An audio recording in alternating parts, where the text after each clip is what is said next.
So, quick review, it's been a long 3-day weekend. What is work? Raise your hand. Stevie. Got my notes off now. Okay, you want to go get him? Yeah. Okay, yes. The energy is transferred to the system by an external force when it acts on the system. Hey, you two. She's talking. You're being rude. Say that again. The energy transferred to the system by an external force when it acts on the system. Right? So, it's taking energy to cause an object to move, or a change in the physical process.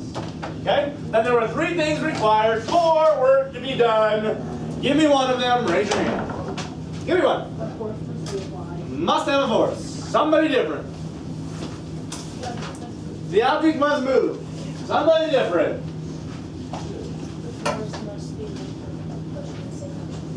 Yep, the force must be applied in the same direction that the object is moving. Okay, what is the unit for force? Raise your hand, someone new. Unit for, not force, unit for work, excuse me. Joules, okay? What is power? Yes. It's the rate of doing it. It's the rate of doing work, aka how fast work is done. So if you have a lot of power, it is doing a lot of work in a smaller amount of time. Okay, and then we talked about simple machines. What is the purpose of a simple machine? To make the work faster and easier. What doesn't a simple machine do? Reduce the amount of work. Reduce the amount of work. Okay, so if a simple machine makes work faster, makes work easier, but doesn't change the amount of work, how does it make the work easier? Does it over a longer distance? Yes, what is that called? The distance principle. Yes. Good job. I like this. Good job. Okay, so the distance principle reduces the force by doing it over a longer distance. Okay? Then we talked about a few of the simple machines, or at least alluded to them. If I say something has a mechanical advantage of 7, interpret that for me. Somebody maybe different. It's 7 times easier. Yes! Okay? Apply that from a force understanding. If it's 7 times easier, what does that mean about the force? Yeah, you just restated the same thing. You're making the force 7 times less hard. Okay, yeah. You're applying a 1/7 of the force that you would without the simple machine. Does that make sense? You could say, yeah, it makes the force 7 times easier, sure. That works. And then we did the law of moments, or law of torque, which need to be at rotational equilibrium, if you guys remember that. Okay, it was basically, if I have we use a teeter-totter slash seesaw as an example. We said if I put Billy over here, this far away, and Billy weighs this much, where would I need to put Fat Jimmy over here? Where do I got to put him so that it balances? Billy and Jimmy? There's no Billy and Jimmy in this school that I know. So. Yes? Closer to the fulcrum. The bigger person needs to be closer to the fulcrum. Yep. Alrighty. Today, we are talking about all the levers. There is a first class lever, a second class lever, and a third class lever. Is that it? All the levers we are talking about. Yes, sir. And you are going to need to know these levers very well. I'm going to give you a lot of information about these levers. So, get your hands ready. We're going to do a lot of visuals and whatnot. Okay, first class lever. Go ahead and put this in. We'll chit chat about it.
Notice the definition of a first-class lever. Is there anything in that definition that might be like odd or like maybe new or you thought maybe it was different? Or does that make sense?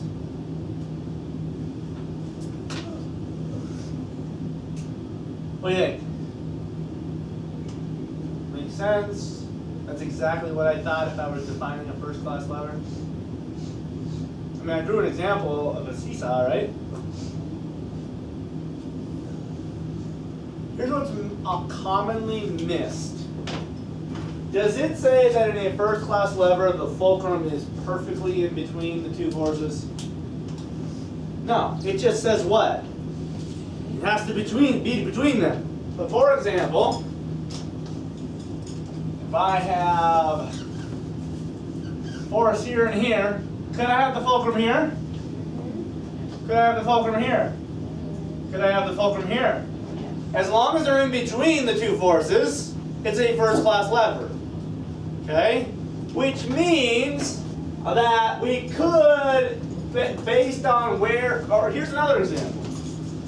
Could I have the fulcrum here and have the force here? Still a first-class lever, isn't it?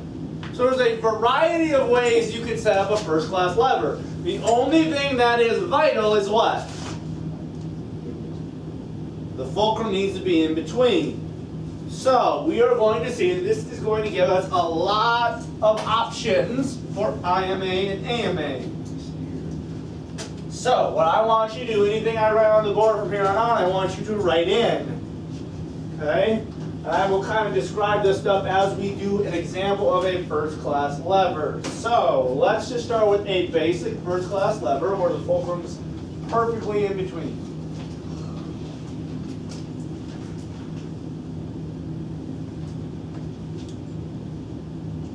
There's my fulcrum. And I'll say my effort force and my resistance force.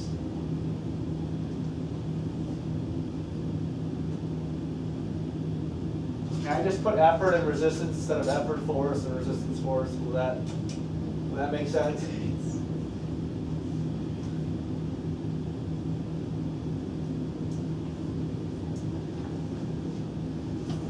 So this is an example of a first-class lever. You should have it in your first-class lever portion of your notes. Now, in your notes, it referred to the effort arm and the resistance arm. Those are both known as lever arms. What did we say a lever arm was? From the last lesson we did on Thursday.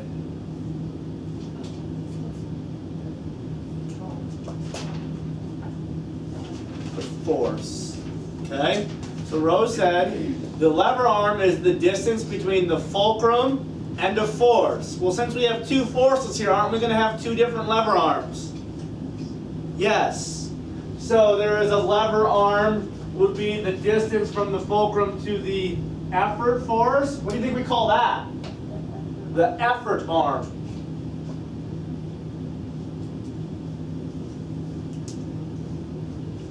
And the distance from the fulcrum to the resistance would be called our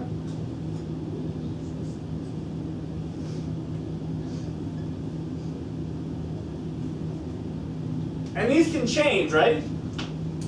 Because I can move where those forces are located, and wouldn't that change where the arms are? I could also change the fulcrum. Wouldn't that also change where your lever arm distance would be? Okay? So there are actually three possibilities for mechanical advantage. The one I've showed right now is an IMA equal to 1. What does an IMA of 1 mean?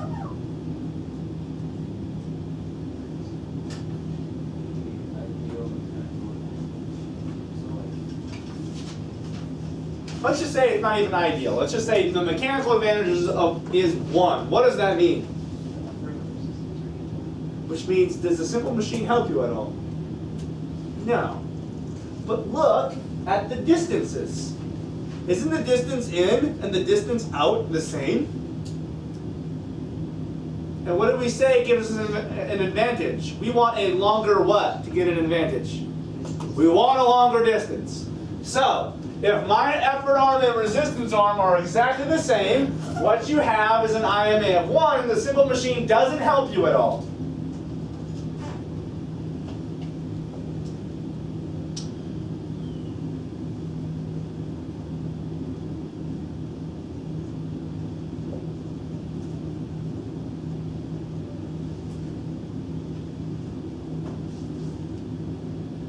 Okay, could I also put effort force equals resistance force? Wouldn't that also make sense as well?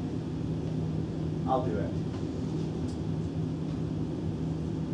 Because if I have no advantage, isn't the force going to be the same? Whether I use a simple machine or not?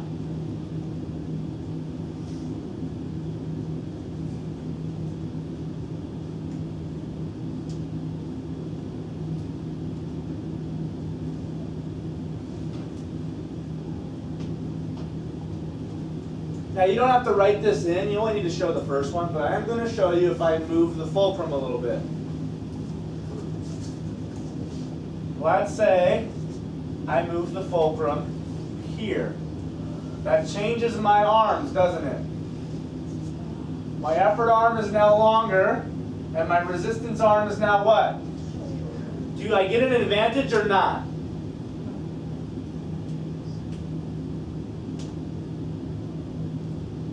What do we say gives us an advantage? Doing our effort over a longer distance. So is this going to give us an advantage? Yes. Absolutely. This is an example of when an IMA will be greater than 1. An IMA will be greater than 1 when your effort arm is longer than your resistance arm.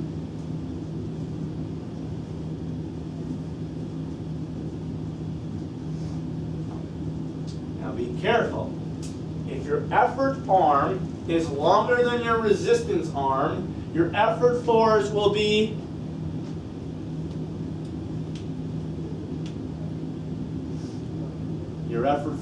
lower than your resistance force. Because what is the purpose of a simple machine if we increase the distance? What does it do? Makes the force what? Less. So, if your effort arm is greater, that is the distance principle, your effort force will be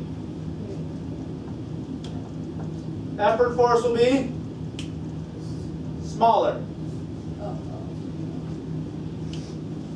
Does that make sense? Or I'm feeling like you guys are a little confused.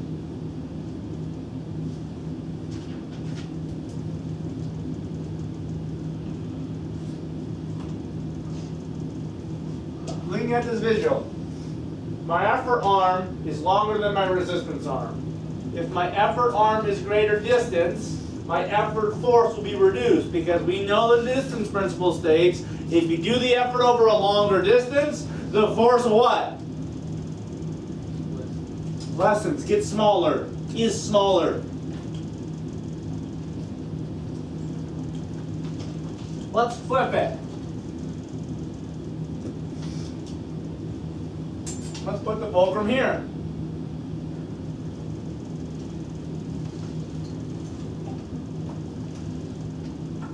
Now which arm is greater? This will actually make it harder. Did you know you can have an advantage of less than 1? Yes. Your arms are a lever that have an advantage less than 1. Your legs are a lever that has an advantage less than 1. So you're probably thinking, God created our bodies to have less advantage? Well, there's a catch. We'll talk about it when we get to a third class lever. So, in this example, your effort arm is what? In relation to your resistance arm.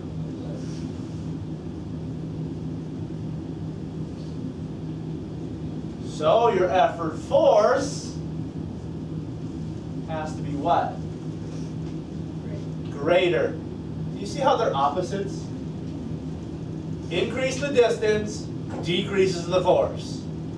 That is the distance principle. An increase in the distance decreases the force.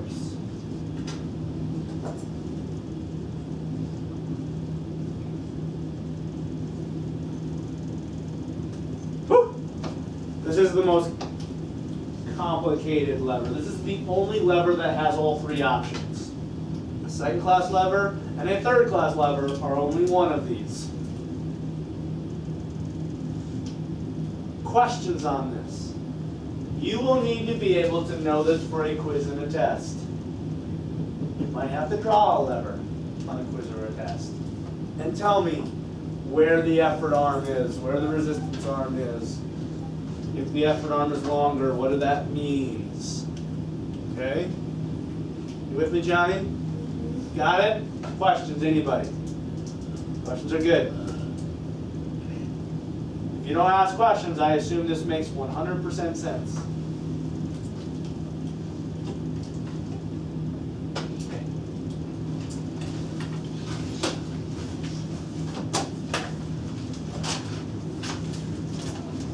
The law of torques. Which is that? What is the law of torque? Remember the equation for that? Anybody? What is it?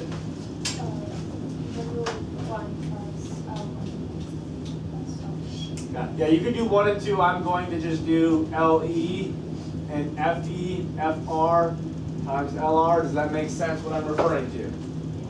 E represents what? R represents? What does F represent? What does L represent? Lever arm. Okay. So, if I knew the effort force, I would plug it in. If I knew the effort arm, I would plug it in. If I knew the resistance force, I plug it in, so forth. We can use the law of torques to figure out exactly how much force would need to be applied to get an object to move.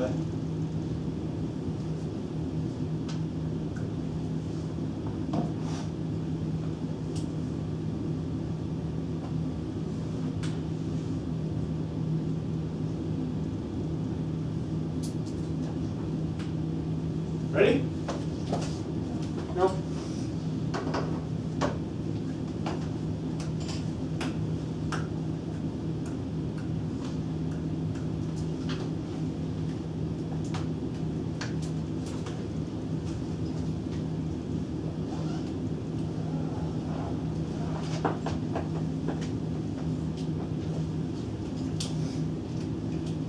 Using the first class lever. All right, here's our problem. There we go. Alright, you don't have to put this in. Do not write all of this in. This will take too long. Just enjoy. Just enjoy what I'm going to show you, okay? We've already used this equation, have we not? So this is not new. Okay? You decide you want to use a first class lever to lift a rock. Does anybody know what a spud bar is? It's basically just a metal pole. Okay? Think of like a crowbar. Alright? So we've got our lever, we've got a rock there. Maybe I should make it more jagged, but that's okay. Alright? It says a first class lever to lift a rock. What do you think the rock is going to be? The effort force or the resistance force? Resistance. It's the load, right? Fr is that. Using a spud bar. So does that tell us a lever arm, or does that just tell us how long the bar is? Just tell us how long the bar is. Is everyone following? Then it says you place the fulcrum 0.15 meters from the rock. Where do you think that's going to go? Like here, or close, or where? It'll be pretty close. Can anybody tell me why we would put the fulcrum close to the resistance or the load? So everybody said, a bunch of people said something, so someone raise their hand. Moira? Because the longer the effort arm, the less effort force. Yeah, if I can make the effort arm long, it means the effort force is what? Less. Okay? So this distance is 0.15 meters, and that is my L what? LR, right? The distance from my fulcrum to my what?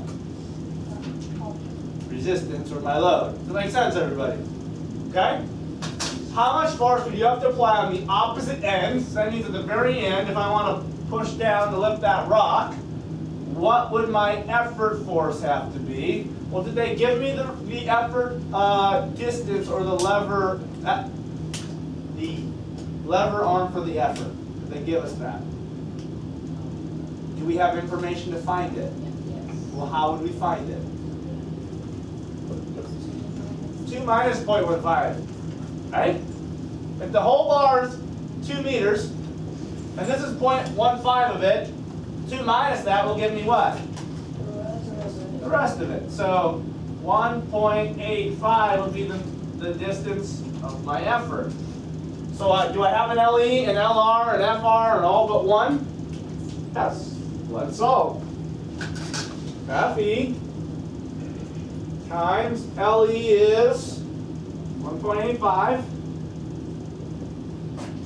The load is 2,450 newtons. And the arm is 0.15 meters. What do I do?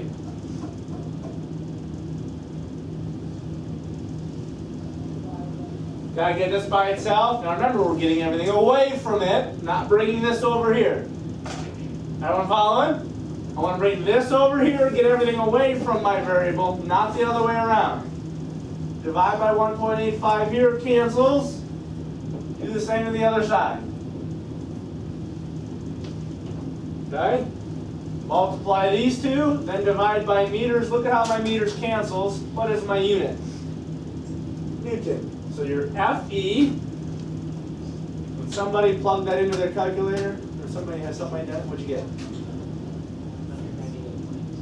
198.6. That's a lot less of a force, isn't it? I really have to apply 198 newtons to get a 2,450 newton rock to move. Seems like the purpose of a simple machine, huh? Increase the distance to decrease or lessen the force. Very good. Now, could I find the mechanical, or first off, will my mechanical advantage be greater than 1, less than 1, or equal to 1? Greater than 1. Because isn't my effort arm greater than my resistance arm? Which I know I erased that, but that was where. Could we figure it out if we wanted to? Could we use the IMA or AMA equation to figure out exactly how much of a mechanical advantage we got? Okay. Well, I'm not going to do that for the sake of time, but we could do that. That's what this is asking, but for the sake of time, we are going to. Let me see if I want you to put this in. Let me read this. It says.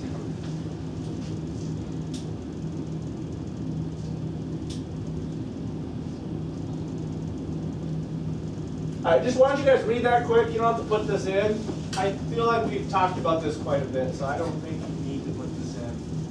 It says it's an application of the distance principle. That makes sense, right? How much of an advantage we have is based upon the distance principle.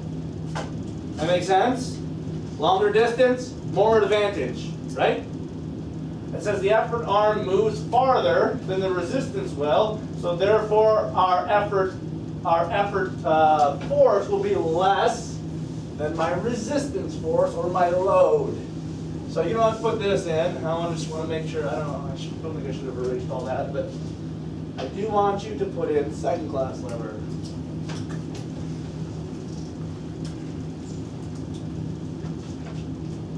You might want to put in a couple of examples of a first class lever.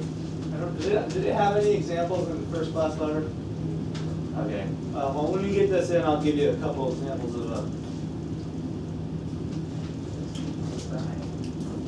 I mean, you could put a teeter-totter or a seesaw would be an example of a first-class lever, right?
also have then an example of the lever on the right side that I do want you to put in your notes, along with the IMA relationship. And then after you get all of this in and this in, I will explain it all at once.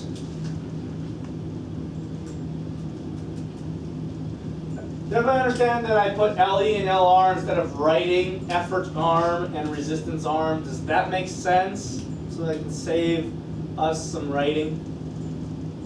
Does anybody not understand what LE and LR are? Yes?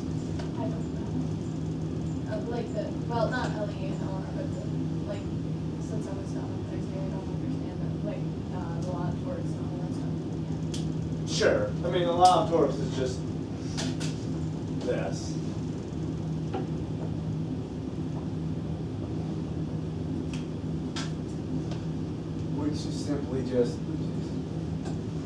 Which is simply just where would I put the force in relation to the fulcrum. The lever arm is always the distance from the fulcrum to your force. So that's why this is your resistance arm and that's your effort arm. This distance is how far it is from the fulcrum to the effort force. This distance is how far it is from the fulcrum to your resistance force. And then whatever these forces are, would go in for those forces. Okay. Got it? Can I explain? Yes. Okay? You guys know what a wheelbarrow is, right? Yep. Yeah. It's on one little wheel and you lift up and you, right? If I have a wheelbarrow, here's my wheel, and let's just say there's my wheelbarrow. Usually has stuff like that. Okay? This is my fulcrum. Does everybody see it? Here is my what? Load. And where do you apply a force? Fulcrum, resistance, load. Everybody see how for a second class lever, the fulcrum's at the end, and the resistance force is between the fulcrum and the effort. You see how the resistance force is between the fulcrum and the effort. Can I move the resistance in between here anywhere? Yes, I can. Can I move the fulcrum here? Probably, but ideally it would probably be just at the end. Is the door an example? Where's my fulcrum? My fulcrum's right here. I apply an effort here, and the weight of the door is in the middle. That makes sense? Okay? Now notice, if your fulcrum is on the end and your resistance is in between, what will always be longer? The effort arm will always be longer. If the effort arm is always longer, what is true about the mechanical advantage? You will always have an advantage, right? If your effort arm is always longer, you will always be obeying the distance principle, and you will always have an advantage. So when you use a second class lever, you always get an advantage. Okay? Make sense? Last one, then we're done. Third class lever.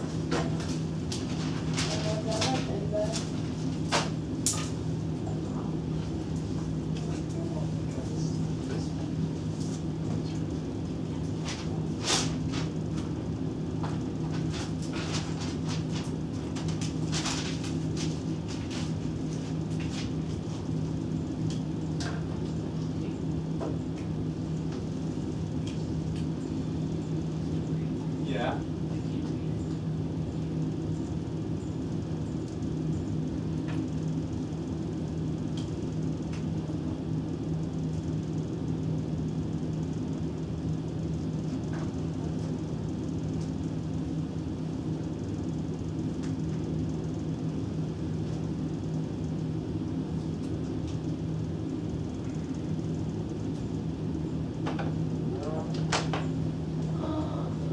Welcome back. So glad you can make it. 1 minute left. Let's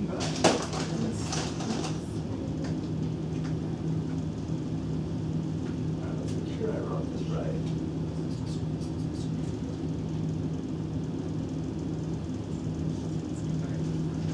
And I want you to put that on the right. Notice what's true about a third class lever always. Always less than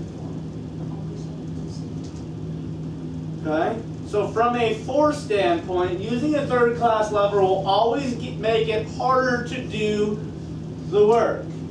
However, there is something that you gain out of it. Anybody see what you gain from using a third class lever? Yes. Motion. And I'm going to show you an example of your bicep with your arm to give you a third class lever. I'm going to keep you a minute or two long here. This is really important. Sorry, Johnny. Okay? Notice how the resistance arm is always longer than the effort. If the resistance is always longer than the effort, then you will always have a disadvantage. And the effort force will always be greater. Let me show you an example of this.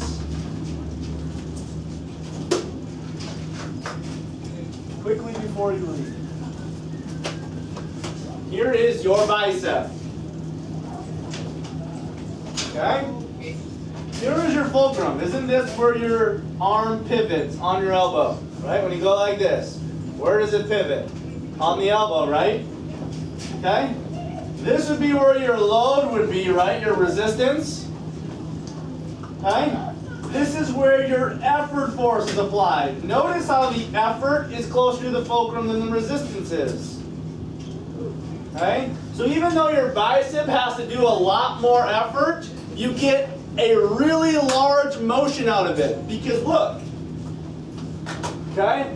Does your bicep move that much? No, it's really close to the fulcrum, so it actually would be like this. So your bicep has to move barely at all, but it has to apply a great force, but then you get your arm to move a whole bunch. Could you imagine your arm only being able to go like this? Like that's it. Like your bicep does a ton of moving and your arm barely moves at all? That would not make a whole lot of sense, would it? So, the number one use of a third class lever is in your joints in your body. Can they leave? Bye, Dad. Is that what you said? Bye. Yeah, deep.